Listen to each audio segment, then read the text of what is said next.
We would annually run a survey, and we ran a survey this year, but we didn't get quite the numbers we wanted to.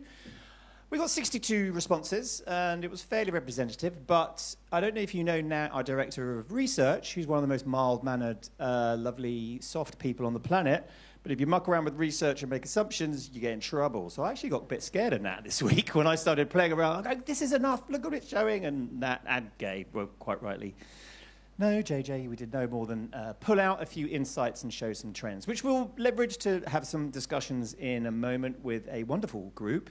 And we'll also talk through some sort of bigger topics around a theme, which you'll hear from one of our co-chairs, Moritz, who, whilst he's gallivanting around Europe, refused to not be involved. So you will hear a little introduction from him, which will set up the second set of discussions. But in terms of the initial findings from this one, I mean, we know there's a commitment to capabilities of AI. That's not necessarily news or particularly groundbreaking per se. But what was more interesting, and we've seen this before in terms of, yes, there's an appetite to test. We're seeing some efficiency wins in some areas. In terms of actual effectiveness, a little bit middling. So this is obviously specific to marketing campaigns. But there's still a lack of confidence in the actual reliability on an ongoing basis, which I think will probably, I imagine, mirror what a lot of you are seeing. Yes, high adoption of, the businesses incorporating a license and kind of doing the right thing in terms of the capability staying within your own ecosystem, not only because that means you can share and utilize it more, but also for sensible reasons in terms of confidentiality and privacy and that type of thing. That's something that we do as well. Now, when it comes to agentic, and as per sort of my meandering intro in terms of how we sort of predetermine and build out those the guardrails in advance for anything, before we start moving into that, the appetite is high. That's something we've definitely got the message on. And there is actually some stats I did want to, if I had the time, I'd have presented a whole bunch of stuff. But in terms of what areas particularly it feels like the buy side is testing on, and the areas in terms of surfacing opportunities or maybe post-campaign analysis, there's a lot of that kind of number crunching and data crunching, which makes sense. I mean, that's something no doubt we're all utilizing. But in terms of actually utilizing it for pacing and allocation and actually the active campaign amendments in real time, it feels like that's still something that's to come. I thought we'd throw in a question about the awareness on protocols, and most have frankly never heard of them, so I need to do a better job there. And there's not much active training and building as yet, but there's still that intent, so we know that's the case. So I thought I'd pull out as a part of that, with that view of if we're to run a pilot, what is it that industry's seeking, the concerns and standards and where the gaps are. And it's just something to bear in mind as we go through. And you can see that real call out in terms of there being frameworks, those predetermined, pre-considered guardrails that I've been mentioning prior. And you can kind of look at analogies that you utilize in real life. I like when you look at things like just, flying a plane, the utilization there between technology and humans, where you still need the humans involved at certain moments. I mean, sports like F1, right? Or, going into space. Again, you need the human skill linked with what technology can provide you, but you still got to have those areas where you can play, and the regulations in those examples are actually pretty strict. Unfortunately, often reactively because something's kind of happened. So there's a lot of sort of analogies to work from as we build towards all things agentic. So there were some insights there. I escaped getting in real trouble with Matt, I think. We'll find out at drinks. But for the final session then, which is split into two, I'd love to welcome up this superstar panel, please, for the council session. So give them a round of applause.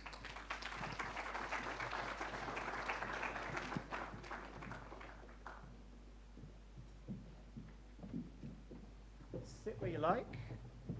This is where I pull up my notes and see if I've printed out a font which is big enough for you not to use glasses. I think I have. Hooray. Now, to get us going, dear panelists, I'm going to start with you, Lorraine. You can introduce yourself, and then you should all have a mic each, by the way, hopefully. Oh, Oh, here's one. I'm holding one. Is this on? How are we doing on glamorous footwear? Oh, Morris, good. That's on. I'm just here to... Yeah, it's good. I don't know who's judging this. So the mic, if it's on, the light should show. Just flick it on and leave it. And I'm just here to be the water waitress. have faith. Okay, So- good. Hello, everyone. I'm Lorraine. I'm from Yahoo, and it's a pleasure to be here. Probably like most people on this panel, if I ever talk to anyone who doesn't work in our industry and they say, oh, what do you do? I just say I work in data, and that usually invites no follow-up questions. Hi, my name's Kevin. I am part of the Visa team that's looking after data partnerships and data commercialization. I'm Maurice Riley. I'm the Chief Data Officer for Publicis Group for Australia and New Zealand. And when I answer that, I work in data, I always get the follow-up question. So are our phones really listening to us? Oh, yeah, I get that one. Yeah. Hi, I'm Adele Burke, and I'm leading the InfoSum technology platform here in Australia. I'm Jennifer Dion. I am doing the partnerships at Audience 360, and I'm basically the stand-in German for Moritz, which is gallivanting in Europe. So they sent me. Yeah, he just had to replace the German with the German, didn't he? There we go. He stayed true and loyal. The Soccer Diversity. World Cup, right? So all things German, I get a bit nervous. You looked good the other night too, the Germans. Anyway, digressing. So I'm going to start with you, actually, Jennifer. Now, we know that we're in a smaller market, as it were, and we're navigating global platforms and signal loss. But how do you feel local businesses can generally differentiate? And what's one question do you believe they should be asking of their data partners? Yes, so I'm going to go with work with an Australian business, because obviously. No, but having worked in Germany for a long time, I can tell you that signal loss affects everyone equally. So it's not just an Australian problem, and Australia isn't at a disadvantage here. I'm going to say there's three things every business or every advertiser can do, and first of all, that's getting your first-party data in order, because especially in a smaller market where you want that consumer relationships to be really tight, you want to have your retention engine going. So having clean, consented first-party data. Then second of all, it is a point work with Australian businesses, because there's amazing ad techs here in Australia, and often US tools are retrofitted for Australia, and the benchmarks don't really work for our market with our seasonality, consumer behavior. So not all of them. I'm more talking about walled gardens here. So, Australian businesses really can differentiate you.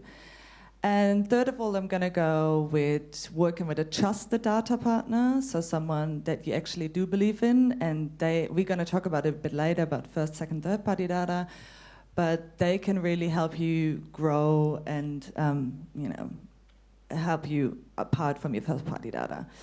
And to your question, what would I always ask my data partner? I would probably go with where was that signal captured? So not just what category do they fall into, but what was that person doing at what time on which platform? And that should give you a lot of insights into where that data is coming from. Yeah, and you'd run that sort of process in the assessment, via an RFP or something of a partner to work with, right? But is there something to be said of doing that on an ongoing basis as part of the relationship with a data partner? To know where the data is coming from? Yeah, what is this segment, the recency, what's it actually made up from?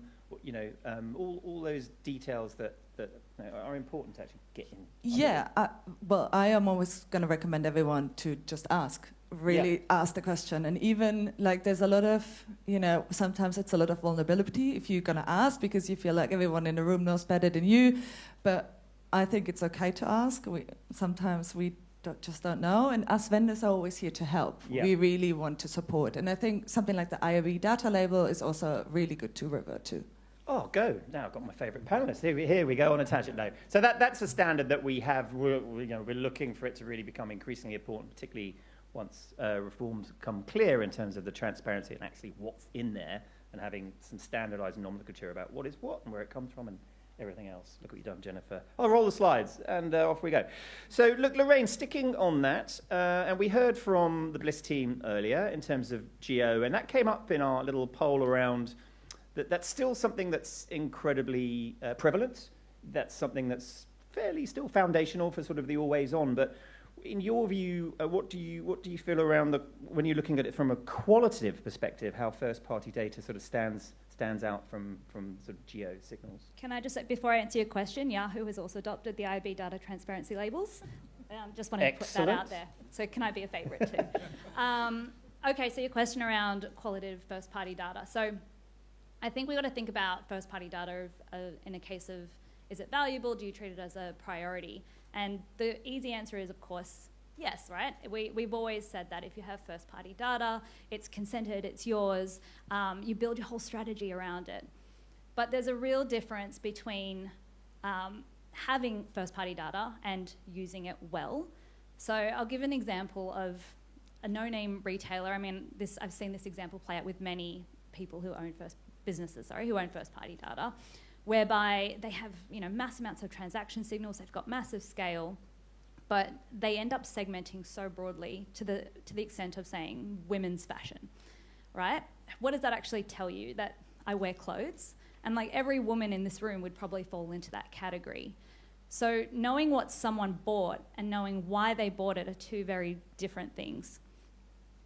I think we can all agree that if you have first-party data, you probably have quite a bit of depth of knowledge about your users, but honestly what you're probably lacking is breadth.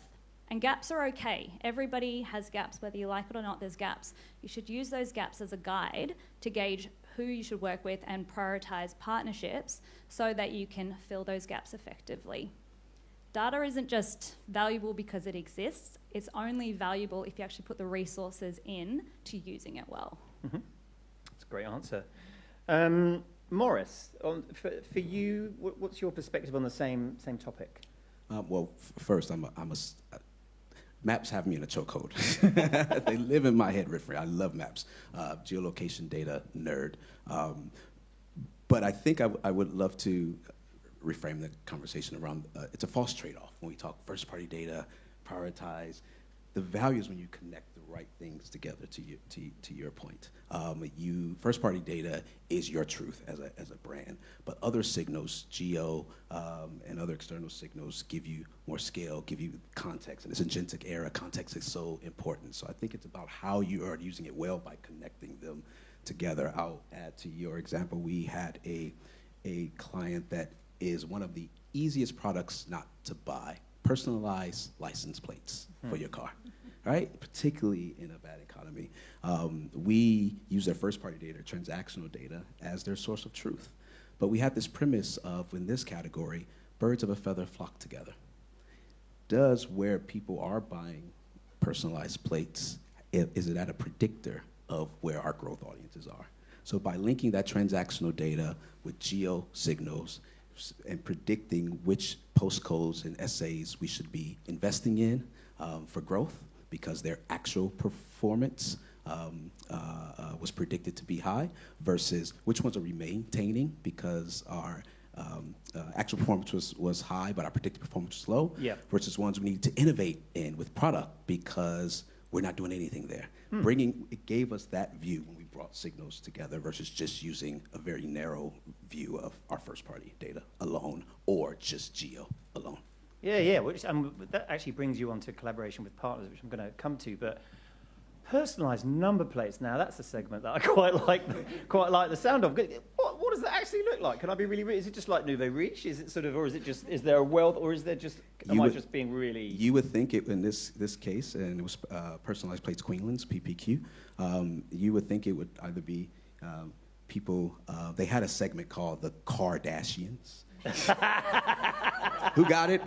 Love it. We didn't replicate that, but it was their hypothesis was, it was people who were spending a lot on their car, so they wanted, and we actually found they were making the decision of over-indexing highly male, highly fancy cars, and they were missing a younger audience opportunity and a more female opportunity. Link those data together. So a lot of the hypothesis they had of who their growth was coming from was saying you're actually missing opportunity in audiences that you don't even think about. God, that's where I miss like the in-platform stuff, where you'd find those segments that you knew you were tailoring towards something else, and you find it working well. Other bits, and you go way over there. And go, blimey, I didn't think that that crew over there that I don't know buying nappies end up being lads that are rushing in to buy beer on the way home or whatever. I've just made that up, but you know what I mean. Those serendipitous bits that you only find through test and learn. Yeah, another tangent potentially there. Adele, now, what did come up and we sort of know this across the industry, clean room implementation and awareness and adoption is something that is increasingly growing over the last 2 to 3 years. But we did see some signs in terms of, yes, a commitment to investment, but how many are actually currently really getting the commercial value, and how many do you still feel are sort of sitting back a little, thinking about it, maybe running some pilots and not really fully committing? Be interesting to know what you're seeing at InfoSum with that. I think the businesses doing it really well and getting that value back are the ones that aren't thinking of a clean room as, an addition to their tech stack or, something that is simply a technology project for them. They think more of the value that it's going to bring in terms of delivering business outcomes for them. So they start to think about the use cases for that particular data collaboration and the partners they might bring in. And in terms of use cases, it might be data enrichment or it might be, customer acquisition. And once they've nailed that, then they work backwards from there. Okay. And the ones that are stuck in kind of pilots and just still waiting to get going are the ones still thinking about that tech first, the infrastructure versus what's the business outcome for me. And layered on top of that, then, to advance that collaboration even further is actually the whole layer of data privacy and ensuring that any of the partners that you're actually bringing into your collaboration, it's done so in a very privacy-safe way with no one ever having to move or share that data and retaining full control of that data at all times. And are you seeing a particular type of client being more amenable to or being more willing to get their hands dirty with that type of capability, or is it still sort of quite general? Yeah, look, I think what we're seeing is, clients are very keen because of that privacy-safe aspect, that they're not having to expose their data or share it or commingle it with any other partner. And so it's a much easier conversation to have with them to get them on board and just do a test and show and demonstrate the growth that they're seeing. Yeah, mitigating those risks. And so just to check in with you, Kevin, obviously Visa, massive brand. I mean, signals that every brand would love to mix and match with responsibly. So what are your thoughts in that general area in the adoption and what's working, what isn't? Absolutely. I would say there is a richness to the Visa data, obviously, as you would expect from a spend data set.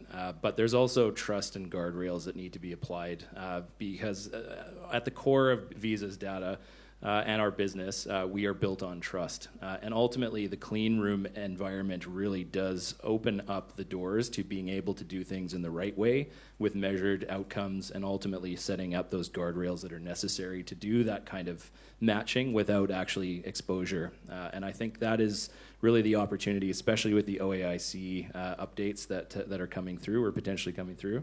I think even more so now, we have to be purposeful about what we are actually trying to achieve. And as Adele said, putting forward a use case, it's not about the data match specifically, it's more about the business outcome that we're trying to achieve. And this really is one of the opportunities to work with a sensitive data set like us or others out in the market as well. And given, the sheer scale of what Visa sits upon, and with the reforms looming here, and obviously you're conducting business in markets such as Europe, US, but Canada recently adopted, coming into India very quickly all of a sudden. So where have you, with that consumer trust in mind, drawn that line between the commercial value and usage of, and then that sort of relationship that you do have with consumers, so where you feel you're going above and beyond just the legal requirements in a specific market?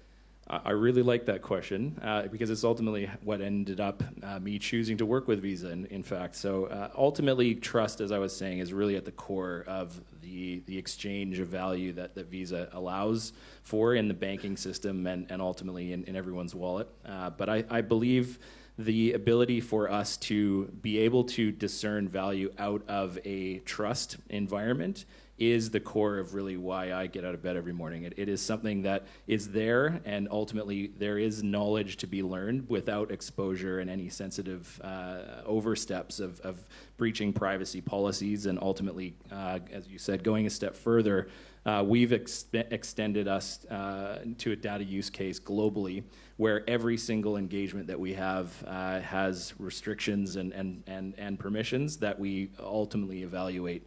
And I believe putting that trust as the foundational matrix of the decision is really the how we give trust and how we can get the outcomes that we achieve. Obviously not as good as what I've been asked many, many times over in terms of how far we can go with the data, but ultimately the value can be unlocked if trust is inherent in the system. Yeah, absolutely. Just make it easier to make a case. Although sometimes it's very hard to work out the value proposition, what that could result in commercially. You get excited about an idea, personalised number plates, and I go on tangents about ideas that you haven't even actually tested out in platform. But you know, it's, in terms of being able to ascertain what that commercial value would be, I suppose you have certain steps that you go for and quite a rigid framework on that, do you? Absolutely. So it really does boil down to measurement, I would say, is really the key topic.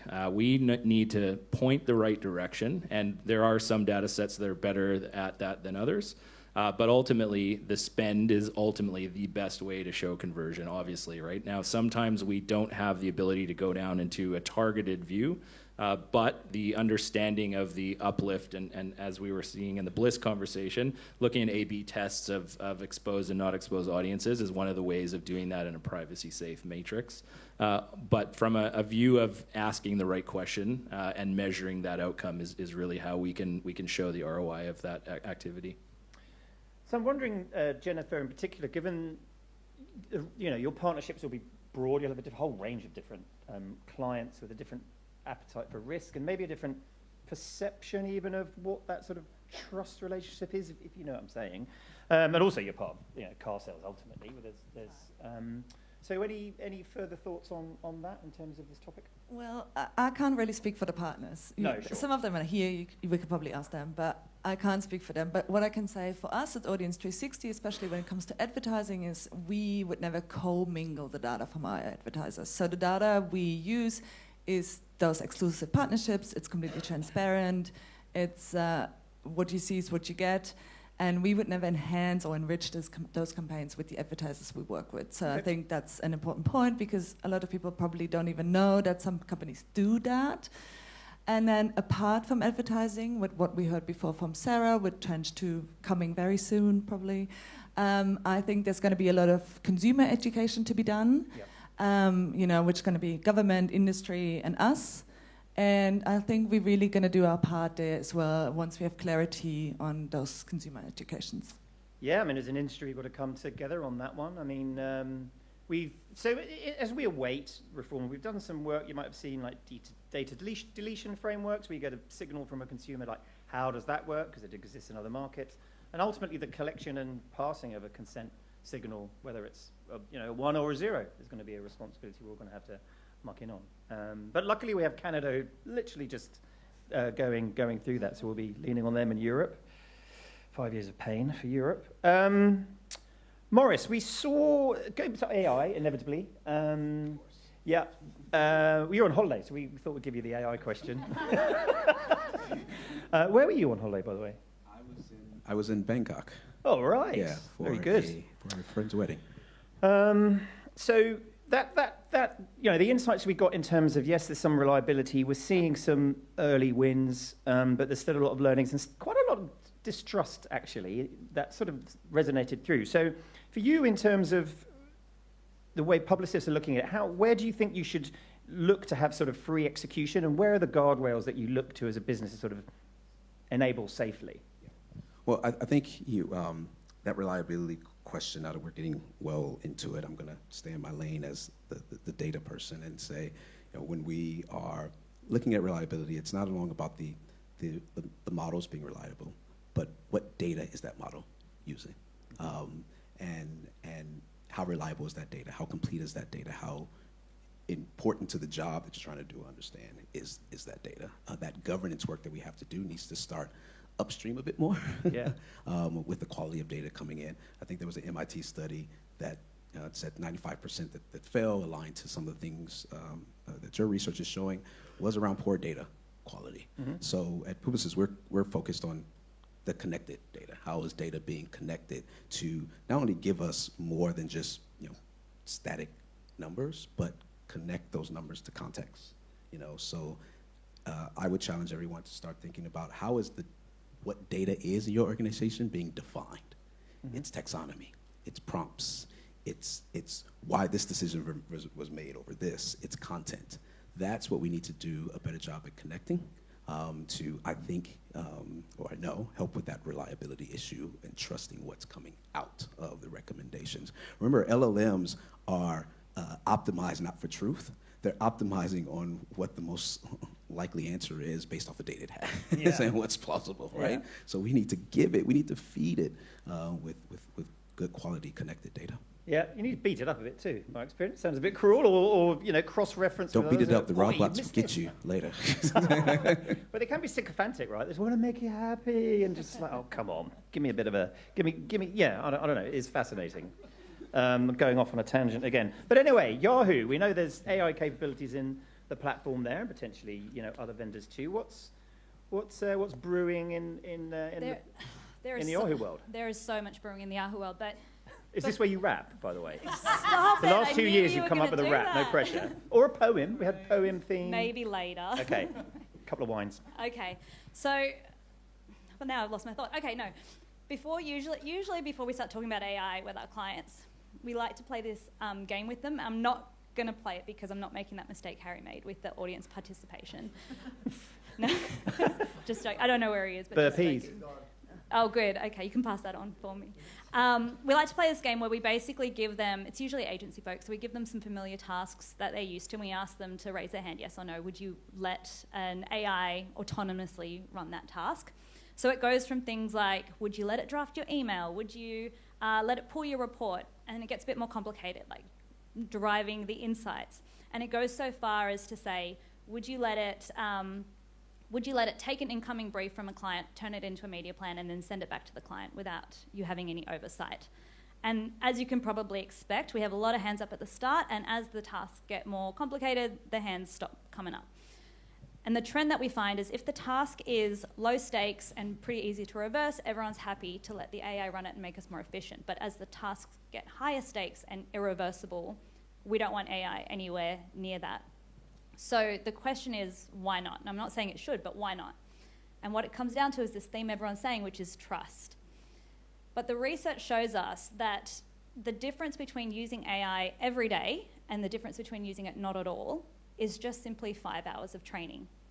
So what that tells me is it's not exposure to the LLMs and adopting them that is going to make you use AI. It's actually learning about AI, which is going to make the difference and build trust and help us find those higher stake use cases. So if I come back to what Yahoo's doing, we have a very thorough strategy, and I'm going to make it a sentence or two, but we're essentially building an agentic network. So agentic is going to be the core of all of our offerings, both in-platform and externally.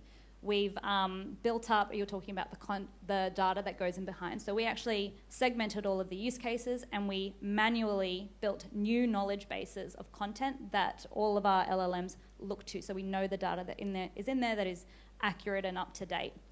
But in addition to that, we've released a whole host of MCP servers. So this allows people to come in, with their own LLMs, chatbots, and set up a campaign in 45 seconds, or do their reporting, or do their audience exploration. All of that is available today, and there's more MCPs to come. That's all really well and good, and it's actually, the workflows are incredible, but honestly, if you just kind of glazed out a little bit when I started talking about MCPs, I'm going to say that's your call to action. Like, that is your signal that this is something we need to learn about. Or if you're glazing over during the AAMP bit, I got that right, didn't I? Yeah, if we're glazing over there, that's our signal that we need to actually learn about this stuff more. Because unless we're learning about it, we're never going to be able to justify the use cases. We're never going to know when to deploy it and when the human needs to take the steering wheel. So I think, at least from my point of view, what we're doing well is that we're doing an education piece and educating our clients as much as we can, as well as releasing solutions. The two go hand in hand. So that's a really eloquent way of saying what I said, but that's how it should be said. I love that, Lorraine. So look, you're going to hear from these wonderful panelists again. We're really making them work today. We're going to play a video in a moment, and I'm going to leave, and Rashida's going to be the upgrade for the next set of questions. But before I play the video, one last quick round of questions, which is, in the next 90 days, I can start with you, Jennifer, and then we'll go up to Lorraine. What would you want the attendees today to sort of take away? And we got a good tip there from Lorraine, but to be better prepared in and around all things data and privacy, AI related or not. What's the tip to sort of get your hands dirty in the next 90 days with? Yeah, I'm going to say with the privacy reforms looming, and we already have a pretty clear picture of what's probably going to come, me as an advertiser, I would stress test my data practices. So my consent collection, my audience collection, my opt-out, because now before an audit you still have time to fix it, and otherwise it might get really expensive and not to your liking, really. Sound advice. I think the policy crew would agree with that. Adele? Yeah, completely agree. You stole my answer, really. But on top of that, though, if you are thinking of data collaboration in this space as well, I would also kick off with a bit of a data partner discovery workshop, just to understand what partners are out there, what data they've got, and is it good data for you, and can you connect to it in a secure, safe way? Because I think at the end of the day, AI is really going to expose bad data, but it will also amplify good data. So if you've got those good foundations in place, it will really help enable any AI strategies they've got in place. Perfect. Thank you. Morris? Would go on. I would add to that, define the data, not necessarily narrowly, but also then once you have it, particularly in the spirit of data minimization and all of that, what data actually needs to be used or can be used, right? And then how can the AI use it? With MCPs, you need to do it, ATAs, you need to do it. So really just starting to plan that out, the connect the data that you need, defining it, the governance of it, and then the structuring of it for AI to read it cleanly. This is reassuringly sensible. This is excellent. I agree with all of that, and I will also just generalize that a data audit is the key. Ultimately, understanding where your data is coming from, both first party, second, and third, needs to be well understood, and that's all contextualized, again, as I was saying earlier, as the use case needs to be apparent throughout the entire chain, and the data that is not needed at this stage should be earmarked for removal at some stage. Perfect. Thank you. For me, I'm still on my learning journey, as I think everyone is. And in my experience, the biggest breakthroughs I've had have always come from face-to-face conversations, even if we're just ideating together. So my advice is find someone, have a coffee with them, and just talk about it. Find me and have a coffee with me. I'm always happy to chat. Love that. Give the crew a round of applause, please.